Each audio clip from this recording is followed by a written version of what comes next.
ठीक बारात के दिन से एक रात पहले लड़का फ़ोन करता है लड़की को, अभी शादी भी नहीं हुई, ठीक एक रात पहले।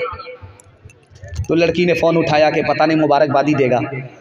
कहता है कि तुम्हारे बाप की औकात है मुझको 4 चक्का देने की। तो लड़की उससे ज़्यादा समझदार थी, कहा कि मुफ्त खोर, हलवाई की दुकान नाना जी का फातिहा। मेरे बाप की तो औकात हवाई जहाज़ देने की है, लेकिन तुम्हारे बाप को एयरपोर्ट बनाने की औकात है। बेटी ने बाप से पूछा कि अब्बा, आपने जो मेरी शादी की है कितना पैसा खर्च हुआ? बेटी ने पूछा, अब्बा हुजूर, आपने मेरी शादी की है, बड़ी कुर्बानी से शादी की है, कहाँ कहाँ से पैसा जोड़ा है हमें पता है। अब्बा हुजूर ये बता दीजिए, आपने मेरी जो शादी की है उसमें कितना पैसा खर्च हुआ है? तो बाप ने कहा, बेटी तुम नाती पोता वाली हो गई हो, लेकिन तुम्हारी शादी में तुम्हारे बाप का इतना पैसा खर्च हुआ कि अभी तक कर्ज में डूबा हुआ हूँ, कर्ज अदा नहीं हुआ है। मौलाना अली मियां नदवी रहमतुल्लाह का भी तस्करा चल रहा था, दुआ फरमाइए अल्लाह उनकी कब्र को नूर से भर दे। एक बाप ने ख़त लिखा, हज़रत मुझको 4 बेटी है और एक बेटी की शादी में मेरी पूरी औकात जा रही है, तो आप हमको इजाज़त दे दीजिए।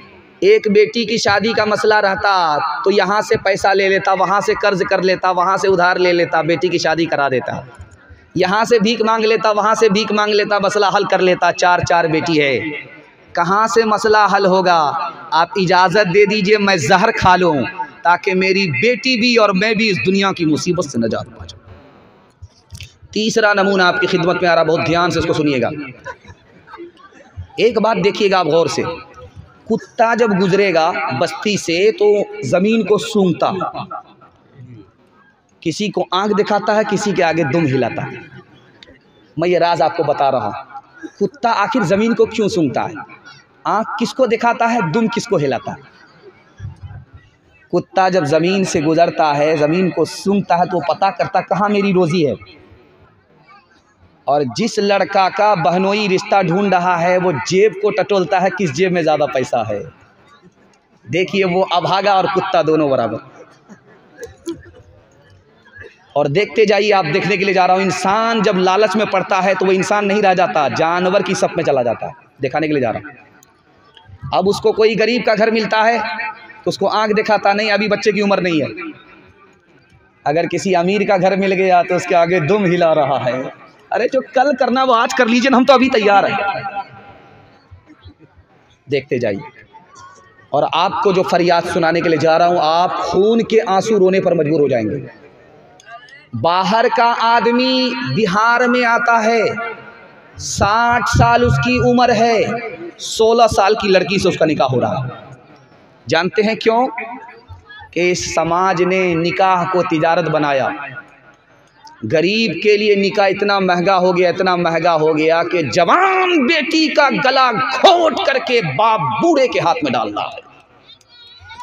दूसरी बात सुनिए, ये हिंदुस्तान है, इमारत शरिया की रिपोर्ट है। 2022 गुजर गया, 2022 में 3 लाख मुसलमान लड़की लड़के को लेकर के भाग गए। 3 लाख। क्यों भागी? पहली वजह, बाप ने स्क्रीन टच मोबाइल खरीद करके दे दिया। बेटी किससे बात कर रही है, कहाँ से आ रही है, कहाँ जा रही है, माँ बाप को कोई मतलब नहीं। सुने घर में बकरी सवासी, लड़की भाग। आंख बंद करके अपनी बेटी का दाखिला उस स्कूल में कर दिया जिसमें लड़के भी पढ़ाई कर रहे हैं। इश्क और मोहब्बत के चक्कर में लड़की भाग गई। तीसरी वजह सुनाने के लिए जा रहा हूँ, आप खून के आंसू रोएंगे, कि मुसलमानों ने तिजारत बना दिया निकाह को। गरीब लड़की के लिए एक रास्ता रह गया कि वो लड़के ही को लेकर के भाग करके अपना जोड़ा तलाश कर रही है। ईमान अलग गया, आबरू अलग गई। जहां ये जिम्मेदार लड़की है, ये समाज भी कसूरवार है, ये माँ बाप भी गुनहगार। और आपको सुनकर के हैरत होगी, इस हिंदुस्तान में 1 साल में 10 लाख लड़की को मारा जाता है, जान से मारा जाता है। और ये मारने वाले कोई और नहीं होते, माँ बाप होते। कैसे? आप सुनकर के हैरत होगी। अल्ट्रासाउंड मशीन ने बता दिया कि पेट में लड़की है, जल्ले तू जलाल तू, इस बला को टाल। 10 लाख लड़की खत्म। और जानते हैं इस हिंदुस्तान में बेटा आ रहा है, आने दो, बरकत आ रही। 10-10 बेटे पैदा करने वाली माँ घबराती नहीं, बरकत आ रही। बाप भी खुश है, बम बम है, जिलेबी बांट रहा है। जहाँ 2 बेटी, उसके बाद तीसरी का नंबर, तो माँ से ज़्यादा बाप परेशान नज़र आ रहा, मुंह छुपा रहा, बता भी नहीं रहा कि मेरे घर में क्या पैदा होगा। लगता है कि इस साल माँ ने पैदा किया, अगले साल यही बाप पैदा कर दिया। बात क्या है, नीयत में खोट है। बेटा आएगा मालदार हो जाएंगे, पैसा कमाएंगे, बेटी आएगी गरीब हो जाएंगे, पैसा देना पड़ेगा। और जानते हैं नसबंदी करा दिया बीवी का, ऑपरेशन करा दिया। मेडिकल साइंस कहती है कि जो औरत ऑपरेशन कराती है, नसबंदी कराती है, 37% मर जाती है, उसको कैंसर लग जाता है। अल्लाह की खेती के साथ छेड़छाड़ करोगे, खुदा छोड़ेगा नहीं। और जो बाकी रहती है जिंदा, 67% औरत दवा पर जिंदा रहती है। हमने क्यों बेटी को मारने के लिए बीवी का ऑपरेशन करा दिया। और आखिरी मिसाल है, पैगाम को ख़त्म करने के लिए जा रहा हूँ।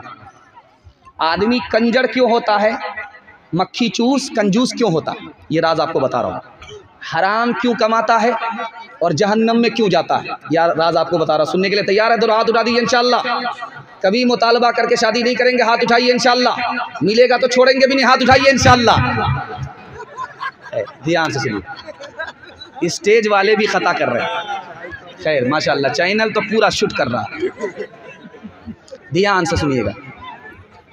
शायर साहब खड़े हुए शेर पढ़ रहे थे, तो हर आदमी आता था 10 का नोट देता था, 10 से ज़्यादा कोई नहीं देता था। अब ये मारे गुस्से के जल भुन करके कबाब होगी। ये किस कदर कंजड़ बस्ती है रामपुर कि जो भी आता है 10 ही रुपये दे रहा है, 10 रुपये से ज़्यादा नहीं दे रहा। एक बूढ़ा खड़ा हो गया 100 रुपया लेकर के, शायर बड़ा खुश हुआ, वाह हाजी साहब क्या कमाल कर दिया आपने, पूरी गांव की आबरू रख लिया। अब ये शेर पढ़ने लगा, हाजी साहब खड़े, तो ये शायर कहता है कि हाजी साहब पैसा तो रख दिया, आप फिर क्यों खड़े, बैठ जाइए। 90 रुपया वापिस करो, इसके लिए खड़े। मैं जैसे बैठा हुआ हूँ आपके सामने, इसी तरह एक आदमी राजा था, फूटी कौड़ी किसी को नहीं देता था, लेकिन दूसरे के मुंह से अपनी तारीफ सुनता था। कहते कहते अपनी ज़बान से निकल गया कि मेरी हथेली में बाल नहीं है, जो इसका जवाब देगा उसको इनाम मिलेगा। एक आदमी बीच से खड़ा हुआ मक्खन मारने के लिए, हुजूर आपकी हथेली में इसलिए बाल नहीं है कि आपका देते देते घिस गया। अल्लाह अल्लाह अल्लाह, फूटी कौड़ी किसी को नहीं देता था। समझ में आ गया कि ये चम्मच ही नहीं है, बहुत बड़ा चमचा है।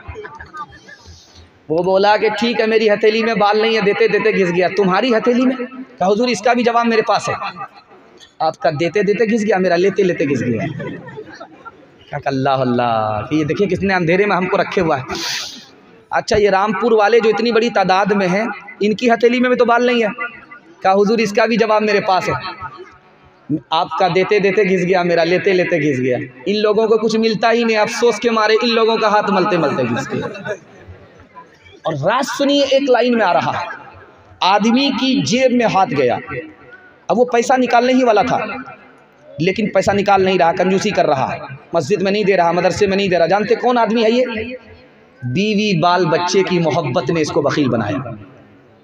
जैसे ही हाथ पैसे में गया, बीवी का चेहरा सामने आ गया, पैसा बाहर नहीं निकला, बच्चे का चेहरा सामने आ गया, पैसा बाहर नहीं निकला। आदमी बखील और कंजर कंजूस है बीवी बाल बच्चे की मोहब्बत में। और जानते में हराम क्यों कमा रहा है? ये आपको सुनिए, अल्लाह आपके इल्म में इजाफा फरमाए, मेरे मुताला को ताज़ा फरमाए। हराम क्यों कमाता है? बीवी ताना मार रही है, लोग कहाँ से कहाँ पहुँच गए, आप वहीं के वहीं हैं। बीवी ने इधर ताना मारा और इधर शौहर ने कमाना शुरू किया, आँख बंद करके लूट करके ला रहा, कूट करके खा रहा। और अब मैं आपको राज बता रहा हूँ, इस आदमी का अंजाम क्या होगा। हदीस में है ये जहन्नम में जाएगा। नेकी तो करके आया था, बीवी ने बर्बाद कर दिया। नेकी तो करके आया था, लेकिन बाल बच्चे ने बर्बाद कर दिया। दूसरे की दुनिया बनाई, अपनी आखिरत बर्बाद की। और इतना बड़ा बेवकूफ़ कि दूसरे की दुनिया बना करके खुद जहन्नम में जा रहा है। आप देखेंगे इसका तजर्बा। ठीक शादी के मौके से, शादी के वक्त में बेटा खामोश रहता, कुछ नहीं बोलता है, जो बोलेंगे अब्बा बोलेंगे। बाप को वकील बना रहा, और बाप वकालत करता, क्या कहता, हम तो हाजी साहब हैं, नमाजी साहब, हमको क्या अल्लाह ने कमी दे रखी है, सब कुछ दे रखा है। लेकिन अगर आप 4 चक्का दे दीजिएगा तो क्या फ़र्क पड़ेगा, आप ही की बेटी आएगी और जाएगी। हमको सामान नहीं चाहिए, राजा पलंग दे दीजिए, उस पर आराम आप ही की बेटी करेगी, आप ही का दामाद करेगा। हमको भैंस वैंस नहीं चाहिए, अल्लाह ने क्या कमी दे रखी है। बच्चे वाली भैंस दे दीजिएगा, उसका दूध आप ही की बेटी पिएगी। कितना बड़ा भूमियार है, कितना बड़ा सियाना, काम भी निकालना, बदनाम भी नहीं होना चाह रहा। एक भूमियार दुनिया को ठक करके जा रहा था, तो कहा कि जब मैं मर जाऊंगा तो लोग कर्जा लेने के लिए तुम्हारे पास आएंगे। जब लोग कर्जा लेने के लिए तुम्हारे पास आएंगे, तुम रोगे तो तुमसे पूछेंगे तुम मरने वाले का बेटा हो? तो कहना मैं बेटा नहीं हूं, मेरा यार जा रहा है इसलिए रो रहा।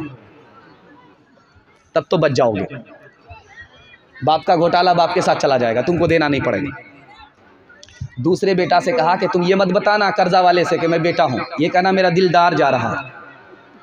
एक मुसलमान खड़ा था, वो हाथ उठा करके कहता मेरे खुदा भूमियार जा रहा है, कहीं तुमको भी न धोखे में रखे। इंसाफ से बताइए, दिल पर हाथ रख करके मैं आपसे सवाल करता हूँ, ये जो पलंग मिला किसको मिला? बेटी दामाद को।